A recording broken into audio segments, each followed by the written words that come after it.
Hi, I'm Marsha and welcome to Markets of Sunshine. My channel is all about helping you to express your modern lifestyle with DIY crafts and nature journaling tips. In today's video, I'm going to show you how to make this beautiful string art embellishment, and you can use these in so many ways to beautify and enhance and make your projects unique. So let's get started. Come over to my workstation. The first thing you want to do is make a template. Print out your words or images that you're going to be using, and then put your dots spacing about 1/2 inch apart, and then you're going to draw your pattern that you want to do your string art with right on this template.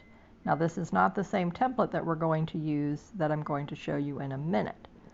But this is the best way for you to get started with laying out and thinking out how do you want to do your design. And then when you get ready to do the string art, it's going to be very quick and easy and simple. So I'm going to show you different techniques that I used, and with the finished butterfly card, and then I'm going to do this joy with a smaller size of the font and on a piece of heavy duty cardstock in just a moment. But I just wanted to show you first of all that you just need to completely fill in each letter. And now on this, right now what I'm showing you, I'm filling in the solid part of the letters.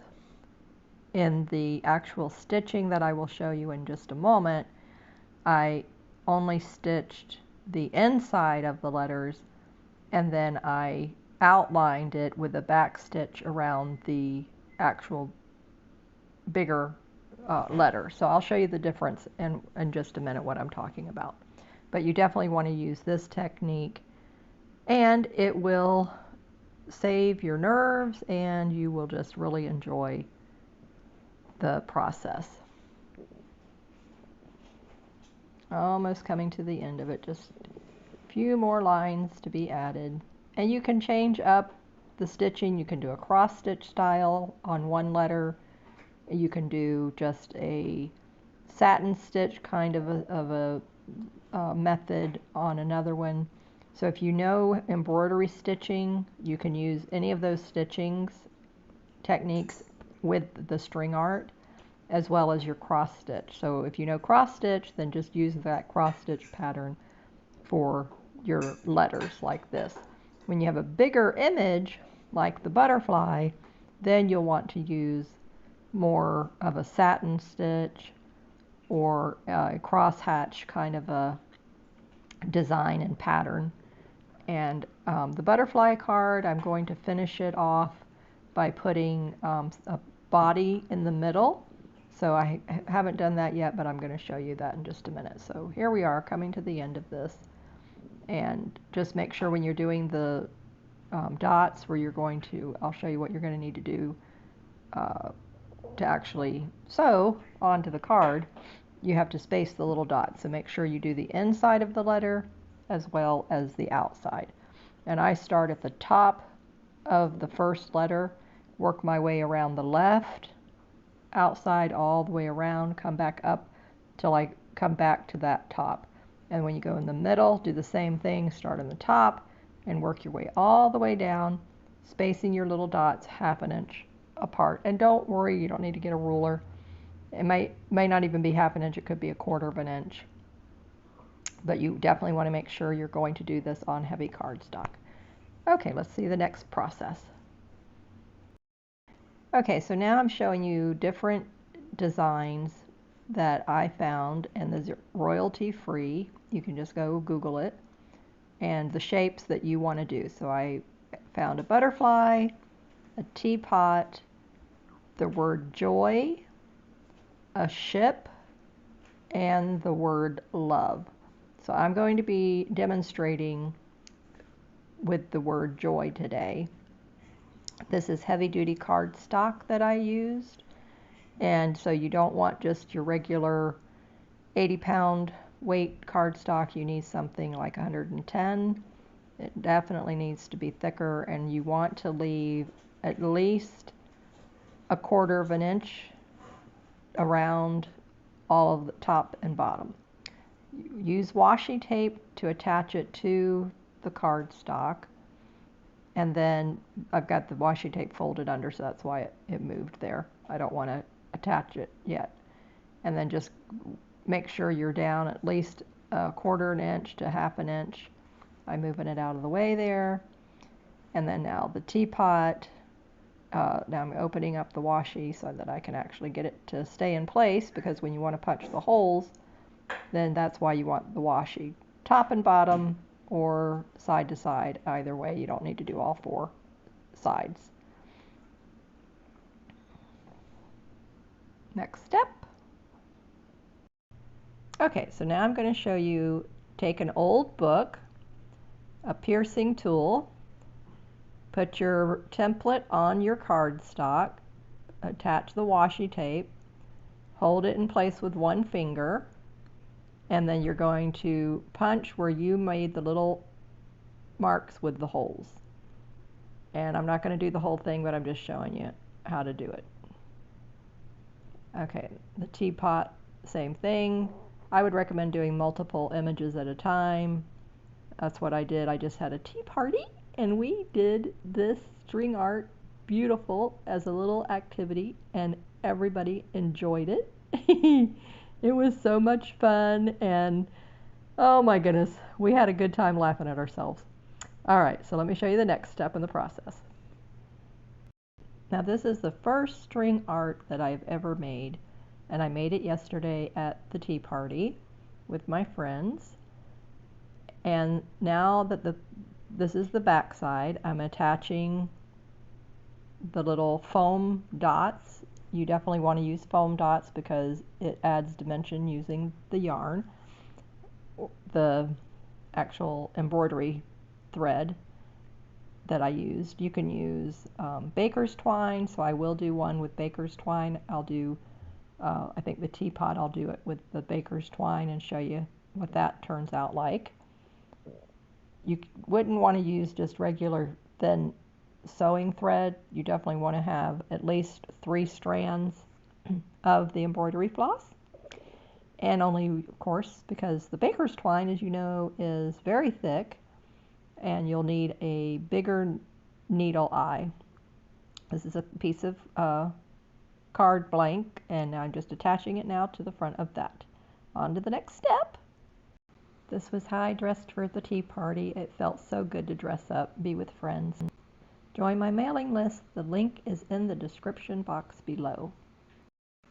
So you will need your embroidery needle, your image that you already put the holes in, your needle threader, and your embroidery thread.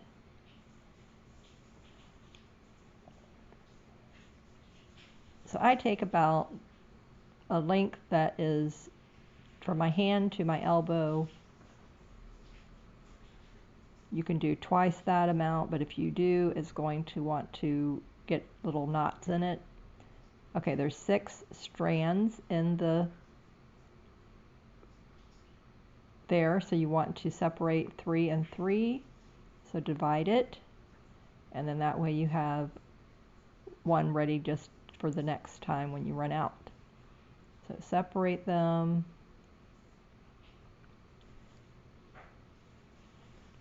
It's a little tricky doing that. Yeah, always make sure you run your fingers through it and you keep it straight, and that helps to prevent the knots when you start to sew. Open it up, pull it, let it dangle, and then thread your needle, get it ready, and you only want to knot one end.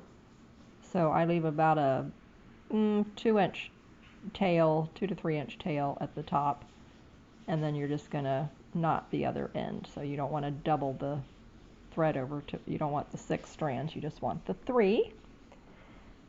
Okay, so I'm going to show you step by step. I'm not going to do the whole card, I'm just going to get it started. So of course you're going to come in from the back, so turn it over so you can see, go into the top of the letter or the image. And my camera is actually on the left side of me, so I don't know why it shows it from the right, but anyway. So always make sure you're looking on the back also, that make sure it's not getting in a knot or a clump, so you'll see me turning it over, checking it as I go back and forth.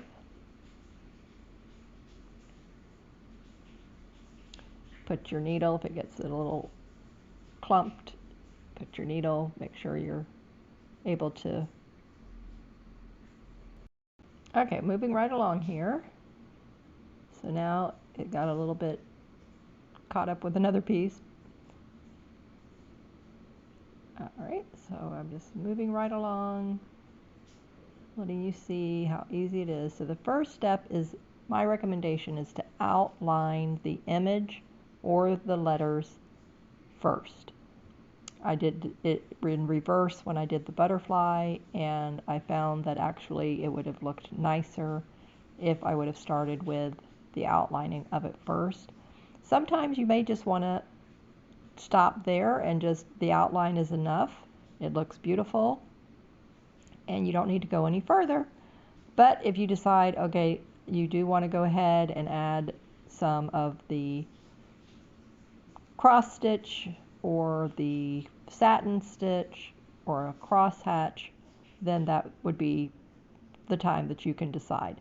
The beautiful thing about doing it this way is by outlining your image first, and then you start adding in your other stitches with a brand new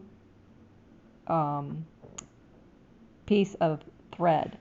So once you've outlined it, knot it off, cut it off, and start a whole new piece. Then when you filled it in, if you decide you don't like what you just filled in, you can just snip it front and back and pull those threads out, and your outline will still be in place and you won't damage it at all. So that's what I did. I decided on later on, as I'll show you, that I liked the outline, and I did the stitching on the inside of the letters, but then I wanted to fill it in a little more, and I didn't like the way it looked, so then I just was able to take it apart because I did that method. So that is a huge tip that I want to share with you, is when you're finishing the outline, tie a knot in the back and cut that thread and start a whole new piece. All right, so I'm getting almost to the end of this top part of the letter J. So this is the word joy, and I love it. So I'm going to actually put these on cardstock, but I'm thinking I'm going to either make a journal with them or put them in a pocket in one of my journals, or frame them. I'm not really sure yet, how I'm going to use them, but they turned out so pretty. I just love this. I have crocheted borders on my little journals. There is one in my Etsy shop, Markets of Sunshine, and you'll see that link in the description box as well. Those turned out very, very cute. So I do a number of hand stitching. I do embroidery, cross stitching, and crochet. Okay, so there's the first loop of the top of the J.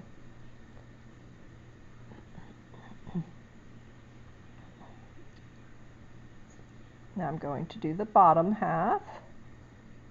I'm still working on the top here.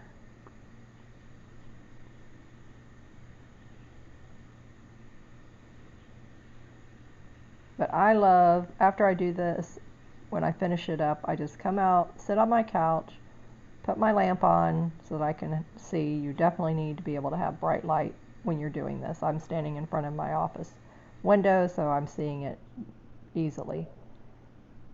Okay, so now I'm just showing you and pointing to ideas of where you could put your stitching, but the template I showed you is the better way to go about it. Okay, now I'm going to fill it in. Okay, let's continue here.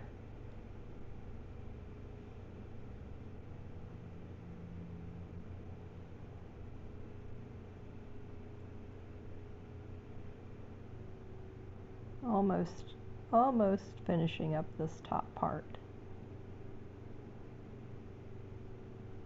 Okay, yeah, so I wanted to show you what it looks like filling in the center of this. So I think this is actually the middle piece of the letter J.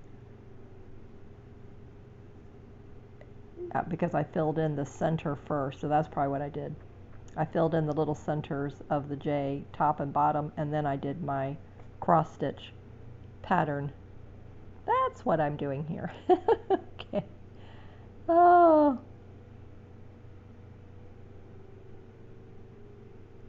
So I think this works better for me to actually be working on the project, but then I'm doing this where I'm telling you what I'm doing works out easier for me. Okay, the finished center with the cross stitch pattern. Here's the website link to join my Sunshine Makers Club. Okay, so now I've outlined the J and I'm tying it off in the back, and then I will show you what it looks like. It turned out really nice. I'm going to now outline the larger outside area. So the inside area is done. So I outlined it first, came back in with the cross stitch pattern with the lime green. Now I'm coming in with a darker leaf green, and I'm going to outline the bigger J in this darker green. So I wanted to have a nice contrast. I didn't want to use the same thing. If you have a variegated embroidery thread, then that looks really good. I did that with the butterfly. I used an orange, so it was a light orange, medium orange, dark orange, and it really looked really nice with that. So in the future, I'm going to do all of my projects with the three-toned thread. Okay, so see here I've got a lot longer piece that I'm using. I love those needle threaders. You can buy a pack on Amazon and they come with these cute little strawberry shaped pin cushions. I believe it was like there were like, I don't even know, 10 or something, or 5 in the pack, and like 3 little pin cushions, and it was just like for $5 or something. It was really inexpensively. And if you know anything about needle threaders, they break easily, they don't last, so don't waste your money on expensive ones because you'll cry when they break. And there's no way to fix them. So this way you just buy the cheap ones, and then if they break, oh well, doesn't matter because it only cost you a few pennies instead of dollars. So this is just a lovely way to relax, sit down, do your hand stitching, your slow stitching, and it will look really nice. And oh, they're just works of art and beautiful in a journal, for a card in your scrapbook album, to frame it. Here we are, the final piece. Isn't that beautiful? So I outlined it in the dark green, the lime green in the center, the butterfly. I inked around the edges, used my little foam dots, put it on the cardstock. Beautiful, beautiful, beautiful. The next one is going to be this ship, and then I will do the teapot. Stay tuned. So wasn't that a wonderful little project? I hope you enjoyed that. I hope that you will add that to your next junk journal project embellishment. Use it as a nice little card for a pocket, a beautiful card that you can include with a gift for any special occasion. Pick out an image that you like online, and you'll be able to incorporate it into a beautiful string art pattern, and so easily from the technique I showed you. So it is so humid here in Florida that I'm having to walk in the house still.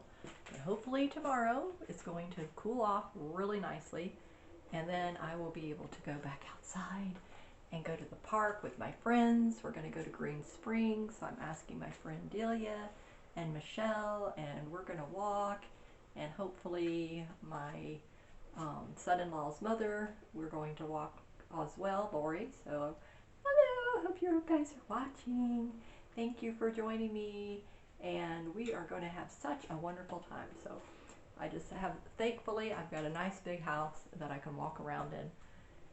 And oh wow, what a difference it makes to be able to be in air conditioning and not out there in that humidity, dying from the heat. So thank you for being here with me today on my channel.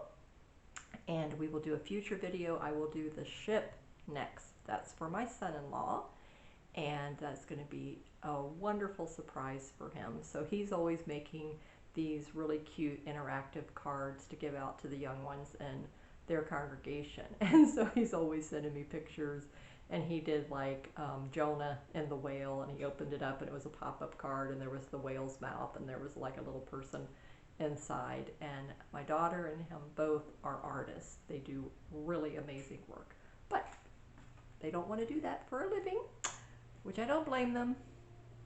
But he's just so creative, so I love to do things for him. So I'm going to save this ship and give it to him as an anniversary card for next year when their anniversary rolls around in May.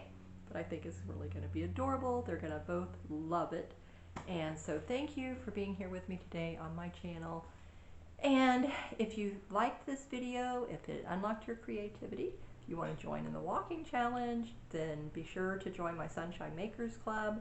The doors open for membership for paid members December 1st, and there is going to be 4 quarterly activities, and I will be doing a video for you very soon, and we're going to go through every feature of the club and what you're going to be getting. And so sign up for my mailing list to be able to find out the price and what you are going to be able to get. There will be so many wonderful perks, a welcome package, so many gifts from me. You're just really going to love it. Thank you for being here with me today. Stay safe, keep creating in the sunshine, and stay healthy.